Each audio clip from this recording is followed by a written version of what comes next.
My name's Christina and I am a travel agent for As You Wish Vacations.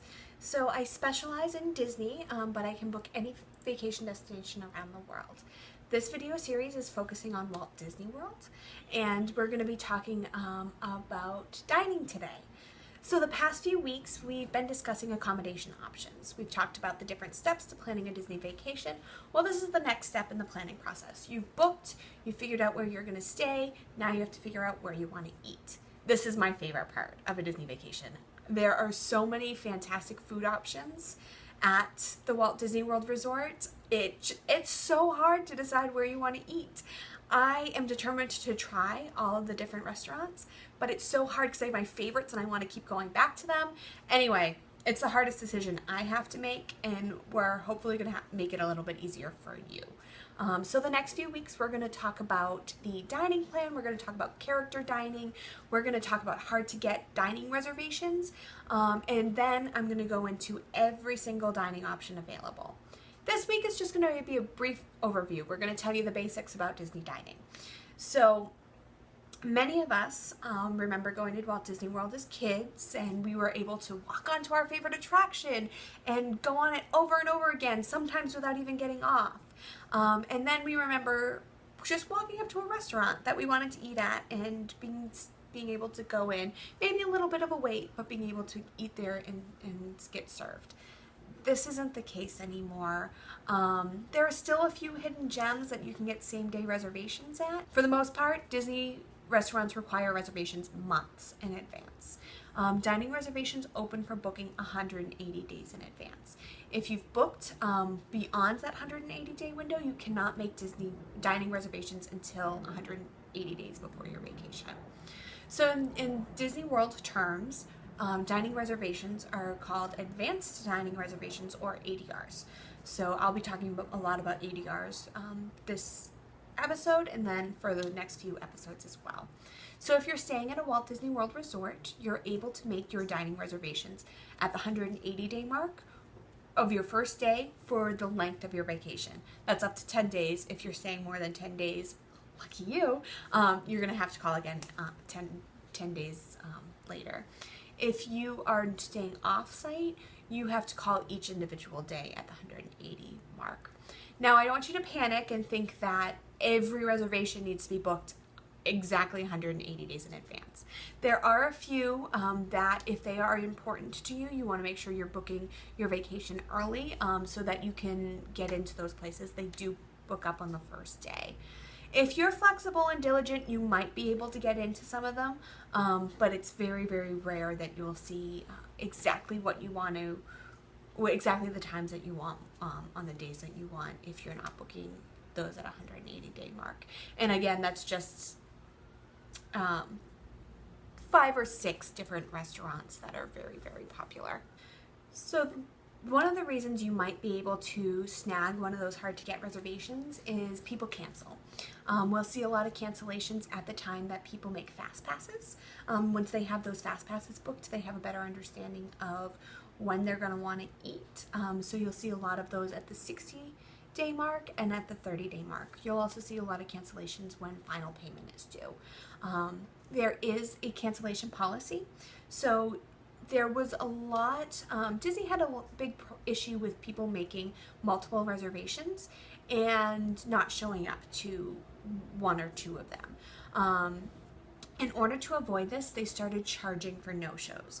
So when you book your Disney reservation, they do require a credit card. This is just to hold your reservation. If you do not cancel within the 24-hour cancellation period, they will charge you $10 per person. They are pretty flexible. Say you get up in the morning and you're not feeling well, you're not going to the parks, and you call them. They're pretty flexible about not charging you if you do give them enough notice. If you are an absolute no-show, then they will charge you that. So when you start to think about where you want to eat, you want to start to think about what days you want to be in what parks. So you don't want to plan on spending the day in the Magic Kingdom and then have a dinner reservation over at the Animal Kingdom Lodge. They're complete opposite ends of the property. You might want to think about having something at the Animal Kingdom on the day that you plan on spending time in the Animal Kingdom. Now this definitely changes if you plan on taking a break in the afternoon and then your evening plan is to go to Animal Kingdom, but you definitely want to consider what days you want to be in what parks before you decide what days you want to make your reservations. So this is something your travel agent can help you with. They can make recommendations on what park for each day of your trip, and they'll base that on park hours, expected crowd levels, and whether or not you plan to utilize or avoid extra magic hours. I'll talk a lot more about extra magic hours in an upcoming video. There's definitely a split consensus on whether you should use them or avoid them. Your agent will help you figure out which strategy works for you, and then they'll make recommendations on what park. It's your best interest to plan your dining in or near that park. So I'm not saying if you're in Magic Kingdom you have to eat in the Magic Kingdom, but you might want to plan your lunch reservation over at the Polynesian. You can hop on the monorail. The property again is so big that it can sometimes take 1 to 2 hours to get from place to place. So you don't want to have a reservation in Magic Kingdom in the morning, and Epcot for lunch, and an Animal Kingdom for dinner. It's just going to take up your whole day. So one of the most common mistakes I see from first timers is that they'll try to book too many reservations in the same day. So making dining reservations for table service restaurants for breakfast, lunch, and dinner is going to take so much of your park time. If you want to do the parks and eat, then you're going to want to balance that a little bit better. If you are on one of the deluxe dining plans and this trip is specifically focused on all of the restaurants and you want to try them all, then great. Just know that you're not going to get to a lot of park attractions. So you just heard me mention table service. Disney categorizes its dining into 3 categories. The first category is quick service. So this is the quick or counter service. It's changed a few times, so you'll hear it called both.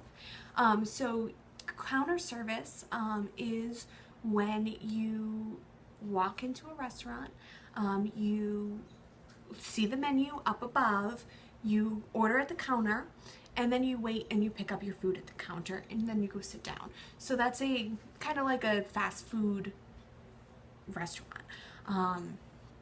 So that's what they call counter service.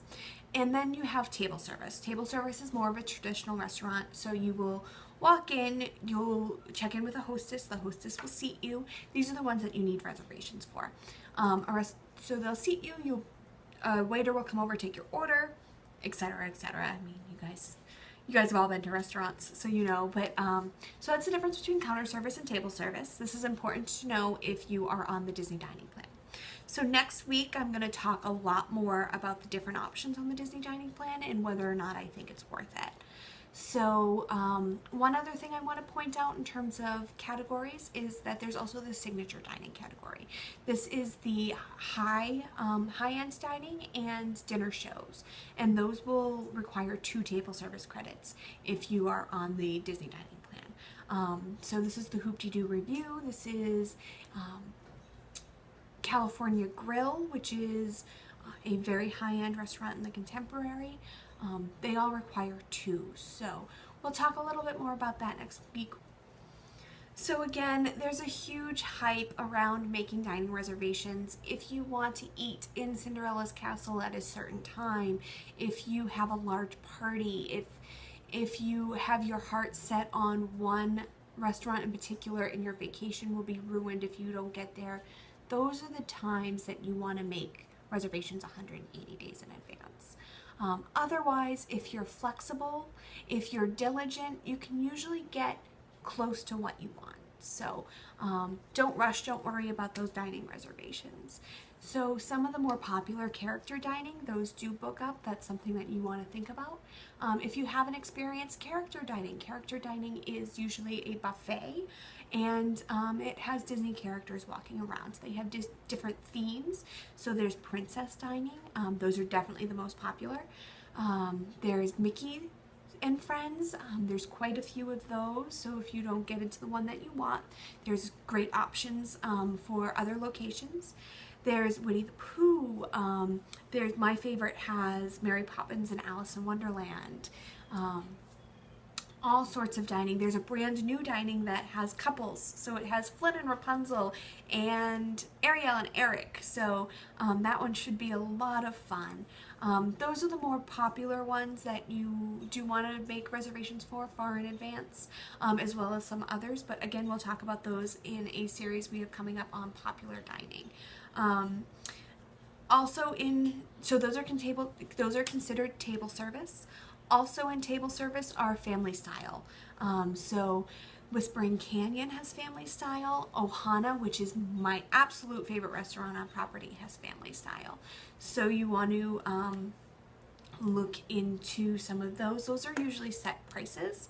So those are things that if you have a lot of character dining and a lot of family style dining, you want to consider the dining plan. If you're not big eaters and you don't plan on eating at a lot of table services, it may not make sense to you.